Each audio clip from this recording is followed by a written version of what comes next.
கர்நாடக போராட்டத்தால் பல கோடி ரூபாய் மதிப்பிலான வர்த்தகம் பாதிக்கப்பட்டுள்ளதாக கவலையுடன் கூறும் சரக்கு லாரி ஓட்டுநர்கள் இரு மாநிலங்களுக்கு இடையே வாகனங்களை இயக்க விரைந்து நடவடிக்கை எடுக்க வேண்டும் என்று வலியுறுத்தியுள்ளனர்.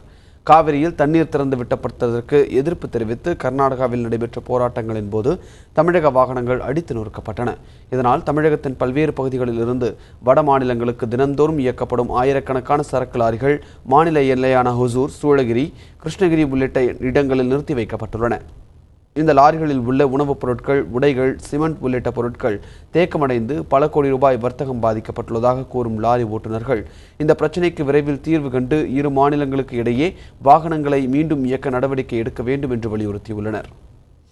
இது ஸ்டீல் மும்பை போகணுங்க, ஏற்றி 3 நாள் ஆகுது. இன்னைக்கு ஒசூர் பார்டரில் நிற்கிறாங்க. இதுக்கு இந்த வண்டி விடமாட்டேங்கிறாங்க. 20ஆம் தேதி வரைக்கும் வண்டி போகாதுன்னு சொல்கிறாங்க. இதுக்கு என்ன பண்ணுறதுன்னு தெரியல. இங்கே ஆயிரக்கணக்கான வண்டி இங்கே நிற்கிதுங்க. இதில் முக்கியமாக சாப்பிட்ற பொருள், ஜவ்வரிசி, மஞ்சள், அரிசி, பருப்பு இதெல்லாம் ஏற்றிட்டு வந்துருக்குறோங்க. 20ஆம் தேதி வரைக்கும் இது அப்படியே நின்றுச்சுன்னா இது எதுக்குமே ஆகாதுங்க. இப்போ 4 நாள் ஆகுதுங்க. 4 நாளாக சாப்பாட்டுக்கு இது ஒன்றும் இல்லைங்க. இந்த இடத்துல தண்ணி வசதி கூட எதுவும் இல்லை. அதனால் ரொம்ப சிரமமாக இருக்குது. நிறையா அங்கேருந்து வர வண்டி பூரா அந்த கண்ணாடி உடஞ்சி வர்றதுனால எங்களுக்கு கர்நாடகாவில் அனுமதி கொடுக்கல.